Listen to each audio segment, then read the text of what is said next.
Welcome back to study education. हमारी जो series चल रही है जिसमें पुराने एग्जाम में आए हुए सारे शिक्षण विधियों के प्रश्न हम लेकर आए हैं, चल रही है। शुरुआत करते हैं आज के सेशन की।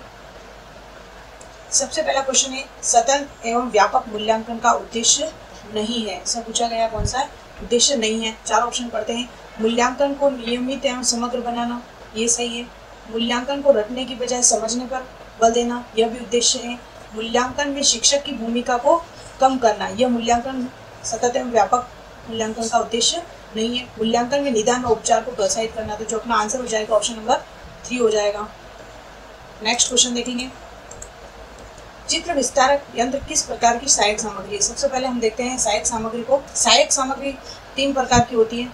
श्रव्य सामग्री, दूसरी होती है दृश्य सामग्री, तीसरी है श्रव्य और दृश्य। श्रव्य सामग्री हो गई अपनी जैसे रेडियो है, टेप रिकॉर्डर, इस प्रकार की सहायक सामग्री जिसे सुनकर ज्ञान अर्जन किया जाता है वह कहलाती है श्रव्य सामग्री। और दृश्य सामग्री जैसे हो गया चित्र है। दृश्य सहायक सामग्री को भी पुनः 2 भागों में बांटा गया है। एक होती है सामान्य दृश्य सामग्री और दूसरी होती है यांत्रिक दृश्य सामग्री। और सामान्य में हो जाएगी जैसे अपने चार्ट है, शामपट है, इस प्रकार की जो भी सहायक सामग्री हो जाएगी वो सामान्य दृश्य सामग्री हो गई। और जैसे इसमें यांत्रिक में हो गई जो यंत्र से संबंधित ऐसी सामग्री जिसे देखकर ज्ञान अर्जन किया जाता है, जैसे अपने हो गया चित्र विस्तारक यंत्र है। इस प्रकार की जो भी सामग्री आएगी वह यांत्रिक दृश्य सामग्री में आएगी। और श्रव्य दृश्य में अपना हो गया टेलीविजन है। और एक और होता है नाटक प्रदर्शन, वह भी श्रव्य दृश्य दोनों में सम्मिलित होगी। तो इसमें जो हो जाएगा चित्र विस्तारक यंत्र किस प्रकार की सहायक सामग्री है, तो यांत्रिक दृश्य सामग्री है।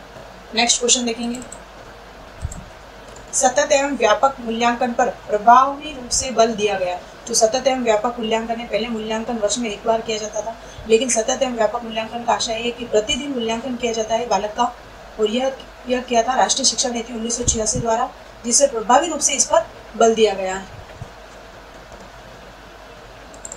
नेक्स्ट क्वेश्चन देखेंगे, यदि हम चाहते हैं कि विद्यार्थियों का भाषा पर पूरा अधिकार हो, ऐसे लेखकों की रचनाएं पढ़ने को दी जाए जिनका भाषा पर अधिकार हो। यह कथन किस विधि से संबंधित है, तो यह इस भाषा संसर्ग विधि में क्या होता है, अध्यापक लेखक एक अच्छे लेखक या फिर ऐसे लेखकों की रचनाएं पढ़ने को दे दी जाती है जिनके ऊपर भाषा का पूरा अधिकार हो। वैसे अध्यापकों को इस प्रकार की विधि का प्रयोग कर लेना चाहिए, क्योंकि इसमें उस पर भाषा पर अधिकार बेहतर होता है। इस प्रकार की रचनाएं पढ़ने में बालक रुचि भी उत्पन्न होती है। तो यह विधि संबंधित है भाषा संसर्ग विधि की। नेक्स्ट है द्वितीय भाषा पद्धति का क्षेत्र नहीं है। द्वितीय भाषा मतलब सेकंड लैंग्वेज जिसमें यूज नहीं की जाती है, पूछा गया है। इस बात का ध्यान रखें एग्जाम में क्या पूछा गया है, नहीं है। सम्मेलन और गोष्ठियाँ, इसमें भी द्वितीय भाषा का प्रयोग किया जा सकता है। अनुवाद शिक्षण में निश्चित तौर से द्वितीय भाषा का प्रयोग किया जाता है। विदेशी भाषा शिक्षण में जब भी विदेशी भाषा शिक्षण करवाया जाता है तो 2 या 2 से अधिक भाषाओं को सीखना जरूरी हो जाता है, जबकि प्राथमिक कक्षाओं में द्वितीय भाषा पद्धति नहीं होती है। द्वितीय प्राथमिक कक्षाओं में वर्तमान में मातृभाषा में शिक्षण करवाने की चल रही है, जिसके माध्यम से बालक जल्दी सीखे। प्रश्न है, बोलना मनुष्य को पूर्णता तक पहुंचाता है लेकिन लिखना आदमी को परम सिद्ध बनाता है। लेखन कौशल का संबंध में यह कथन किसका है, तो यह कथन बेकन द्वारा दिया गया था। नेक्स्ट देखते हैं, सूक्ष्म अध्यापन नियंत्रण अभ्यास का सूत्र है जिसमें एक विशिष्ट अध्यापन व्यवहार को नियंत्रित दशाओं में सीखना संभव है। यह कथन किसका है, तो सूक्ष्म शिक्षण का मैंने एक टॉपिक बना दिया है जिसको आप पूरा पढ़ लें। तो यह परिभाषा पूर्व में आई हुई है एलन और ई द्वारा, और जो सूक्ष्म शिक्षण का जनक माने जाते हैं एलन माने जाते हैं।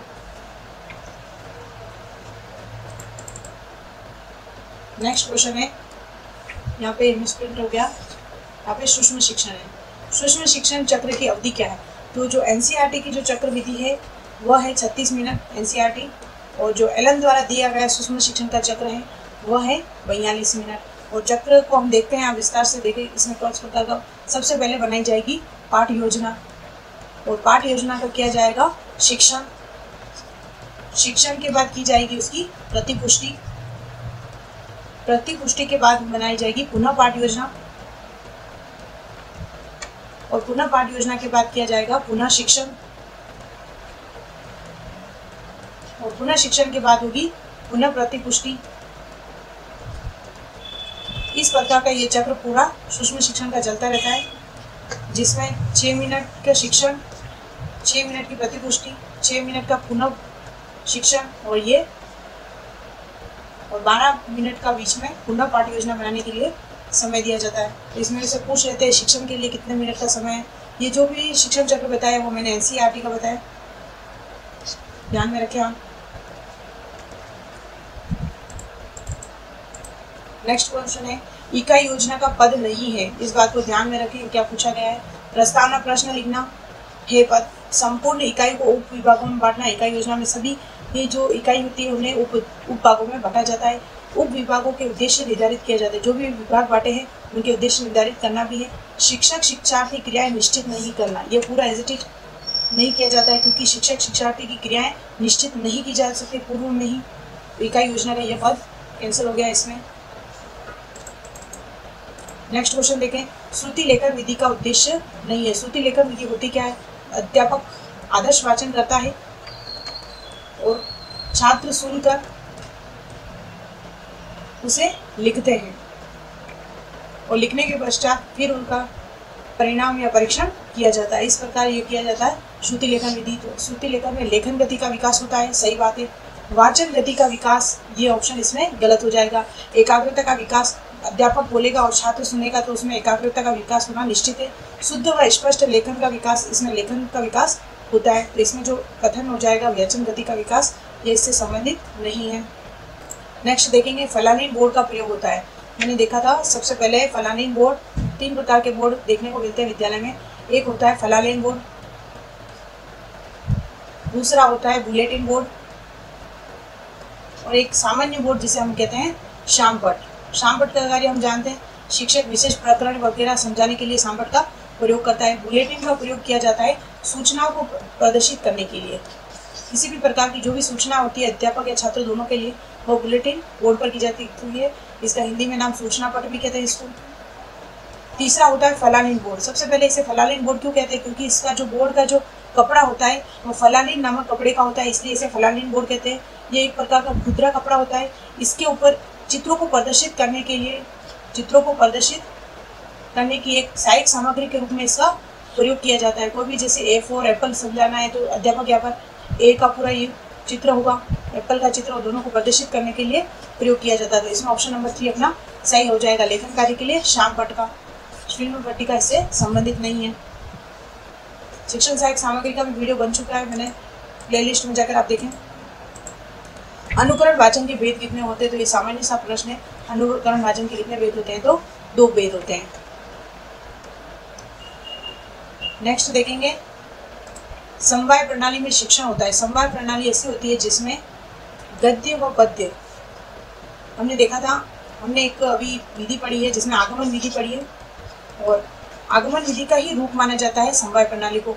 आगमन विधि के कितने रूप होते हैं? तो 2 होते हैं, एक प्रयोग, दूसरा होता है समवाय प्रणाली।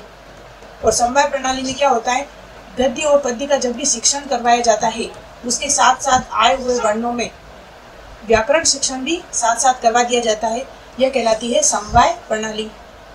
सभी विषयों को समेकित ज्ञान करना, यह नहीं। गद्य व पद्य शिक्षण के साथ व्याकरण शिक्षण करवाना, यह अपना आंसर हो गया इसका। नेक्स्ट देखेंगे, हर्बर्ट विधि का एक दोष नहीं है। हर्बर्ट विधि का भी हमने पूरा वीडियो देख लिया है, पूरा प्लेलिस्ट में चेक करें। यह शिक्षक को अधिक स्वतंत्रता नहीं देती है, यह दोष है। रसानुभूति वाले पाठों के शिक्षण हेतु अधिक उपयुक्त नहीं है, यह भी दोष है इसका। शिक्षण के मनोवैज्ञानिक सिद्धांत पर आधारित है, यह गुण ना हो, दोष ना होकर क्या हो जाएगा? हर्बर्ट विधि का गुण हो जाएगा। तो इसमें जो आंसर अपना तीसरा हो जाएगा। इसमें अधिगम की अपेक्षा शिक्षण पर बल दिया जाता है, ये इसका दोष है। नेक्स्ट देखते हैं, शिक्षण विधि के संदर्भ में कौन सा कथन सही नहीं है? द्वंद्वात्मक विधि वर्णमाला सिखाने से संबंधित है, तो सही बात है। व्याख्यान विधि में विभिन्न प्रयोगों के दृष्टांतों का प्रयोग किया जाता है, यह कथन भी सही है। साख्य अभिक्रमित अनुदेशन विधि में छात्र प्रश्न का उत्तर स्वयं बनाता है, यह यहाँ पर गलत है, क्योंकि साख्य अभिक्रमित अनुदेशन विधि में अध्यापक द्वारा पूर्व में ही जो भी उत्तर है वो पहले ही निर्धारित स्वयं कर देता है अध्यापक, न कि इसमें छात्र करता है। तो ये ऑप्शन अपना यहाँ पे गलत हो जाएगा। भाषा शिक्षण यंत्र विधि में शीता वाद्य यंत्रों का प्रयोग किया जाता है। भाषा यंत्र विधि में लिंग ऑफ का उपयोग किसमें किया जाता है? उच्चारण संबंधी दोष को दूर करने में किया जाता है, इस बात का ध्यान रखें। और साक्य विक्रमित अनुप्रेषण विधि किसने दी है? तो क्राउडर द्वारा दी गई है। रेखीय विक्रमित विधि स्किनर द्वारा। और कंप्यूटर अनुदेशन विधि किसके द्वारा दी गई है? स्टुलरो द्वारा। इस प्रकार ये सारे आप याद रखें। मैंने बार बार हर जगह रिपीट कराने का उद्देश्य यही है कि आपको यही याद हो जाए प्रश्नोत्तर। पढ़ना सिखाने के लिए साहचर्य प्रणाली का निर्माण किसने किया था? जो साहचर्य प्रणाली मौर्य मॉन्टेसरी, इन्होंने किंडरगार्टन पद्धति दी थी। इसी किंडरगार्टन पद्धति का अन्य नाम क्या है? साहचर्य प्रणाली। तो ये इसका जो आंसर हो जाएगा अपना साहचर्य प्रणाली। और फोबेल द्वारा दी गई थी खेल विधि। और जॉन डिवी ने क्या दिया था? प्रयोजना विधि की जो विचारधारा है वह दी थी। और जो प्रयोजना विधि दी है वह दी है किलपैट्रिक द्वारा। अधिकतर एग्जाम में ये प्रश्न पूछा जाता है, हमने भी काफ़ी बार इसको रिपीट कर लिया है। इकाई किसी समस्या या योजना से संबंध जोड़ने वाली क्रियाओं में समग्रता एकता को प्रकट करती है। इकाई विधि का ये कौन सा कथन है? पूर्व में आई हुई परिभाषा उन्हें आप विशेष तौर से ध्यान में रखें। ये थॉमस एवं रिस्क के दिए, हम हमेशा मॉरिसन करते थे क्योंकि इकाई योजना दी है मॉरिसन ने। और हर्बर्ट ने क्या दिया है? तो पाठ योजना। कौन सी दी है? तो पंचपदी। कौन कौन से पद है? इन चीज़ों को भी आप ध्यान में रखें। वह विधि जिसका प्रयोग चारों भाषाई कौशलों को विकास हेतु किया जाता है। तो सबसे पहले कौन कौन सी है? सूत्र विधि, दूरस्थ विधि, अनुकरण विधि, द्वितीय भाषा विधि। अनुकरण विधि के अंतर्गत चारों भाषाई कौशलों का विकास हो जाता है। भाषा के कौशल कितने होते हैं? तो 4। याद करने की ट्रिक मैंने बताई थी। सब पल, स से सुनना, व से बोलना, इसका क्रम भी पूछ लेता है, प से पढ़ना और ल से लिखना। इस चीज़ को ध्यान रखें। लेकिन यहाँ पे मौर्य मॉन्टेसरी जो अभी हमने देखा था आगे, मौर्य मॉन्टेसरी इसमें क्रम को ये वाला क्रम बदल देती है। जैसे सुनना, बोलना, उनका मानना था कि बालक पहले लिखना सीखता है उसके बाद वह पढ़ना सीखता है। तो मौर्य मॉन्टेसरी के अनुसार जो भाषाई कौशलों का क्रम तो वह यह है। और मनोवैज्ञानिक के पूछ ले, सामान्य प्रश्न पूछ ले भाषा कौशलों का क्रम कौन सा है, तो आपको ये करना है सुनना, बोलना, पढ़ना और लिखना, चौथा नंबर का। भाषा के अभिव्यक्तात्मक कौशल कौन से? देखो कौशल होता है, कौशल को 2 भागों में बांटा गया, अभिव्यक्त और अर्थग्रहण।